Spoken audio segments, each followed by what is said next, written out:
class, my name is Noelle. I am going to demonstrate what is called tip skills, and this set of skills was designed for use in dialectical behavioral therapy, also known as DBT. DBT was originally meant to treat clients with borderline personality disorder, but I found these tip skills to be really helpful to clients who are trying to cope with trauma, who are easily triggered, anyone who engages in self-harm or has been suicidal. So it works for an array of disorders and situations. So TIP is an acronym. The letter T stands for tipping your face into cold water, which I'll demonstrate. So I have a bowl of cold water. You don't want to add ice to it because that can be too cold. And the idea behind this is that when you dip your face in the cold water, it automatically kicks in your dive reflex. And your dive reflex is going to slow your heart rate down to below resting heart rate when you're triggered or when you're over aroused emotionally. That's what causes the panic. So if you're able to slow the physiology of your body down, then it's also going to help calm you down. The only thing with this one is it's very short acting, so the client would have to, or you would have to go ahead and engage in other coping skills following this. So what you want to do is try and hold your breath for 30 to 60 seconds. And you can also do this with an ice pack, opening the freezer, I know that sounds funny, or paper towels soaked in very, very cold water, or even splashing very cold water on your face from the sink in the bathroom. So.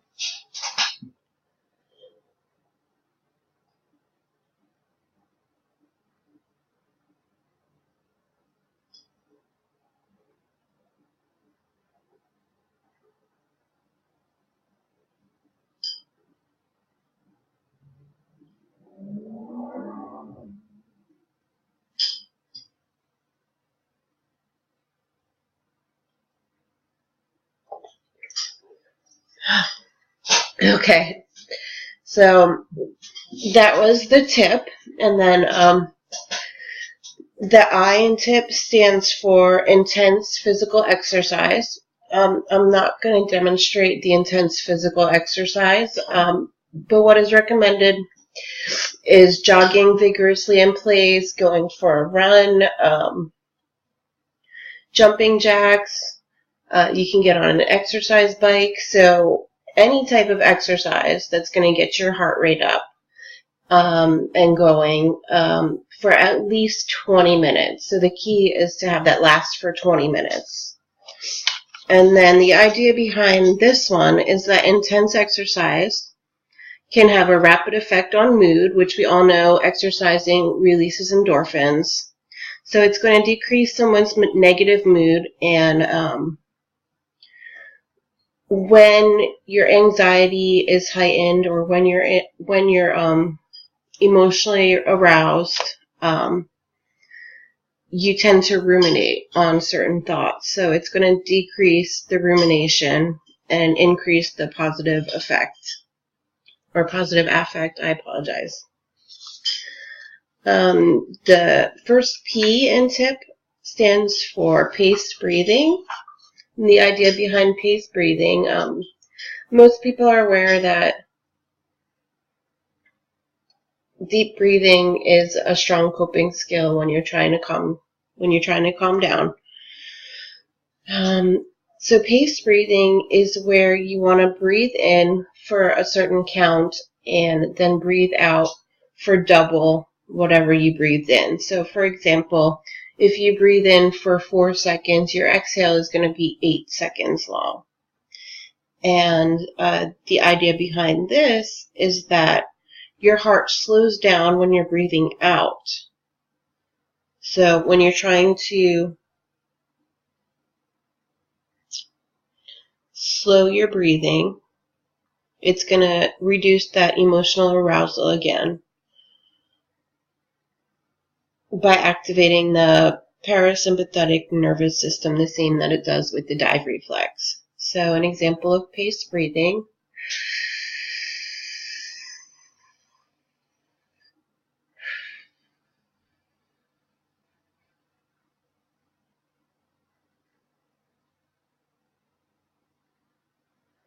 So for that, I just did in for 5 seconds and out for 10 seconds.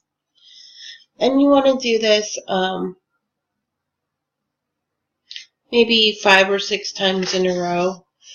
It was really funny. I was doing this one day at work, and one of my clients asked, oh my gosh, I just had a baby, so at the time I was pregnant, and she said, oh my gosh, are you going into labor? And I said, no, I'm just breathing. I was having a stressful day, so I can attest to the fact that it is pretty effective. And finally, the P also stands for paired muscle relaxation. So we've all probably heard of muscle relaxation. Paired muscle relaxation is just when you get decent at going through one group at a time, you are going to tense and relax different muscle groups at the same time. So I'll give you an example. If you want to do your hands and wrists, you're going to make a very tight fist with both of your hands and pull your fist up on your wrist. And we're going to hold this for 5 to 10 seconds and then let go for 5 to 10 seconds. So just relax, breathe, feel the tension, and release. Good. So I'll read off the different muscle groups that you can do this with. This is something you can do lying down. There are lots of guided muscle relaxation examples on the internet. So there are numerous, ones you can use. I do like to use these in some of my group therapies. You can even do it in your seat and no one would notice. So the first group is your hands and your wrists. Then we have lower and upper arms, shoulders, and a lot of people forget about their face, but forehead, your eyes, nose and upper cheeks, your lips and your lower face, tongue and mouth, neck, chest, your back, your stomach, buttocks, upper legs and thighs, your calves, and your ankles. So what you want to do with these tip skills, you can go over it with a client in individual therapy and go through the steps with them. You can provide an example like I did and rehearse it with a larger group. And again, this is to target really anyone that's experiencing anxiety, maybe somebody who's in a state of anger or crisis. And you're going to ask the client or clients, go ahead and rate your current arousal on a scale of 0 to 100. So you want to rate how distressed they are prior to and then following the exercise, just to note how effective it is. And reminding them, too, that practice makes perfect. It may not be that effective the first few times that they try it, but the more that they familiarize themselves with it, the better we're going to be at it, right?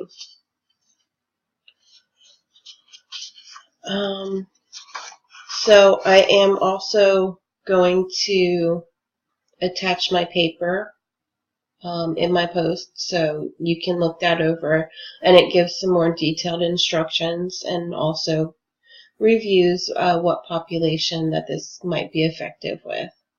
So thanks for joining me.